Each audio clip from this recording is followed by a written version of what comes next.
नमस्कार विद्यार्थियों। आज हम बात करने जा रहे हैं मैक्सवेल डिस्ट्रीब्यूशन लॉ की।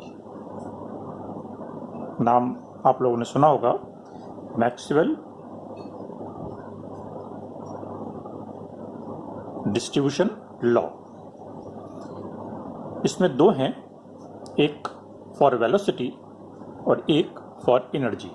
तो आज हम लोग बात करने जा रहे हैं वेलोसिटी के लिए, Maxwell distribution law for velocity, या इसको हिंदी में आणविक वेगों का वितरण नियम।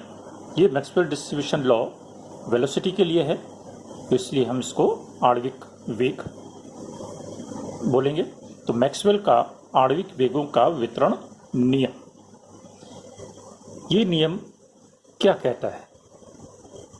ये हम जानते हैं कि किसी भी गैस में असंख्य अणु होते हैं। वैसे तो सभी अणु समान हैं, लेकिन इन अणुओं का वेग समान नहीं होता, और जब ये आपस में टकराते हैं या पात्र की दीवार से टकराते हैं, तब इनकी दिशा भी परिवर्तित होती है और इनका वेग भी परिवर्तित होता है।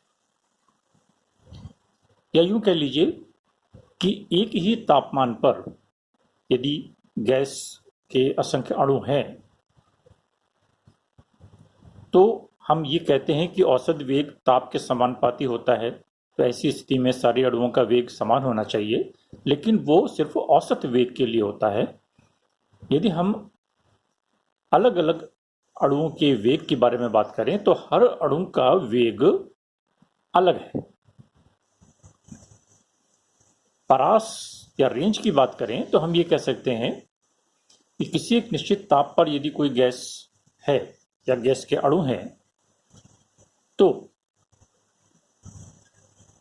एक निश्चित परास में अणुओं की संख्या निश्चित है, या अलग अलग रेंज में अलग अलग रेंज ऑफ वेलोसिटी, वेगों का परास में अणुओं की संख्या अलग अलग है। कुछ अणु कम वेग के हैं, कुछ अणु अधिक वेग के हैं, और अधिकतर अणु मध्यम वेग के होते हैं।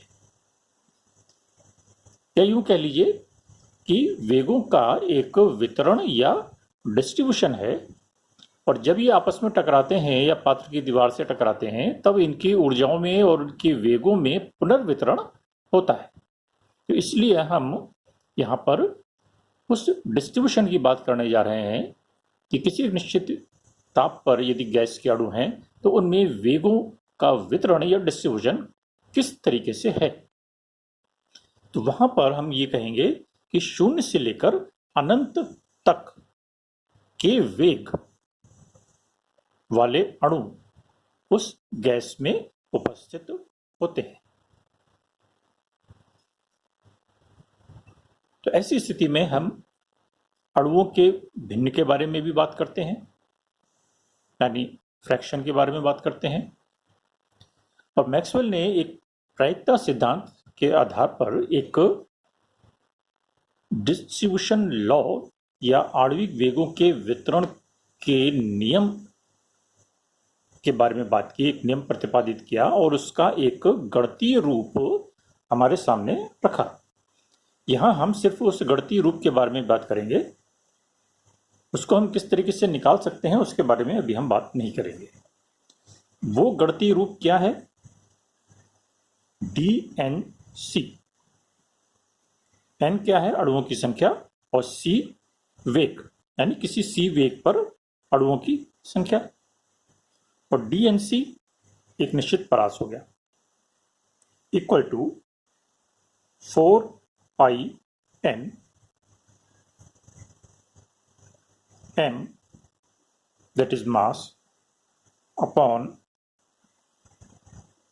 2π RT raised to the power 3/2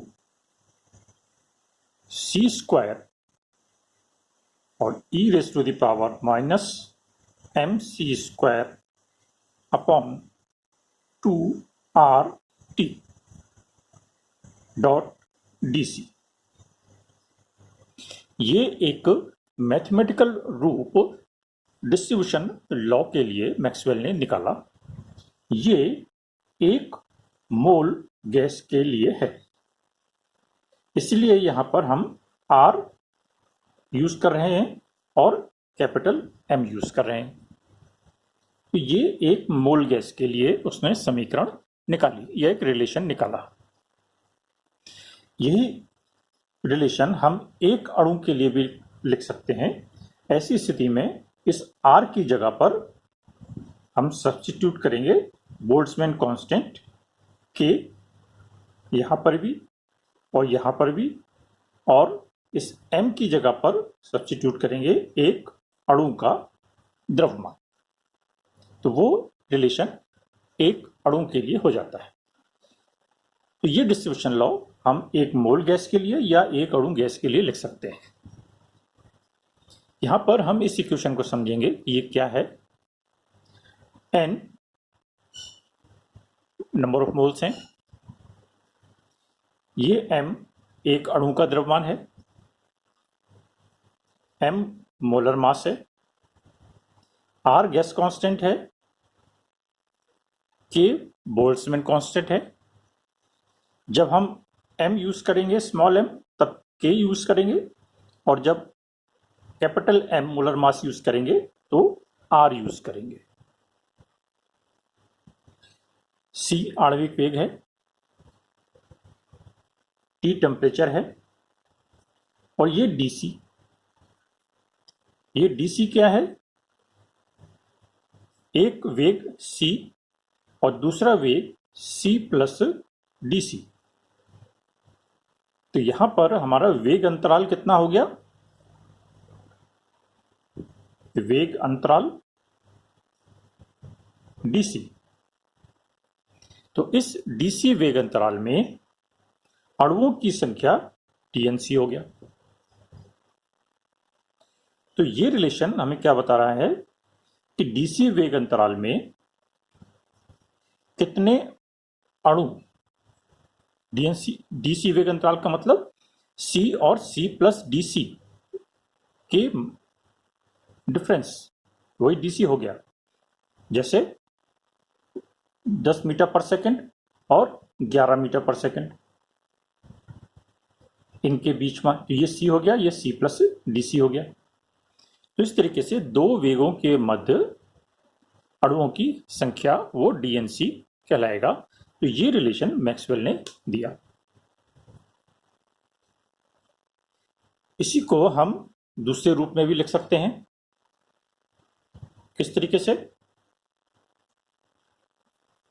DNC upon n, यानी इस n को यदि हम नीचे ले जाएं तो ये बन जाता है कितना? 4 pi m upon 2 pi RT, एक मोल गैस के लिए हम लिख रहे हैं 3/2 C square e raise to the power minus MC square upon RT DC। तो यहां पर ये क्या आ गया? DNC upon n। तो इस DNC को हमने n से भाग दे दिया, जो कि अणुओं की कुल संख्या है। तो ऐसी स्थिति में ये फैक्टर कहलाएगा फ्रैक्शन या भिन्न। उन अणुओं का भिन्न या फ्रैक्शन जिनका वेग C और C प्लस DC के मध्य है। तो लेफ्ट हैंड साइड हमारे इसको बताती है। इसी को यदि हम और थोड़ा सा रीअरेंज करें, इस DC को भी उठाकर इधर ले जाएं, तो ये क्या बन जाएगा? DNC upon n 1 upon DC, ये तो फ्रैक्शन था ही, equal to 4 pi m upon 2 pi RT 3/2 C square e raise to the power minus MC square upon RT। तो ऐसी स्थिति में अब ये जो लेफ्ट हैंड साइड है, ये इक्वेशन हमने लिखी अणुओं की संख्या जिनका वेग c और c प्लस dc के मध्य है। इसको हमने n से डिवाइड किया तो ये निकल के आ गया फ्रैक्शन, या उन अणुओं का भिन्न टोटल में से निकालते हैं, इसलिए हमने इसको n से डिवाइड किया है तो ये भिन्न आ गया। और फिर इसको हमने dc से डिवाइड कर दिया। c क्योंकि वेग है तो ये कहलाएगा प्रति इकाई वेग अंतराल। तो ऐसी स्थिति में ये dnc upon n into 1 upon dc, या ये जो हमारा लेफ्ट हैंड साइड है ये कहलाएगा फ्रैक्शन या भिन्न प्रति इकाई वेग अंतराल। या यूं कह लीजिए प्रति इकाई वेग अंतराल उन अणुओं का फ्रैक्शन या भिन्न जिनका वेग c और c प्लस dc के मध्य है या dc वेग अंतराल में है। तो ये जो समीकरण या रिलेशन मैक्सवेल ने दिया था उसकी हमें व्याख्या समझनी है या करनी होती है। इसमें टर्म्स क्या क्या हैं और इसको हम किस तरीके से रीअरेंज करके 1, 2 और 3 रूपों में लिख सकते हैं। इन तीनों का मतलब क्या है। नेक्स्ट वीडियो में हम इसको ग्राफिकली समझने का प्रयास करेंगे।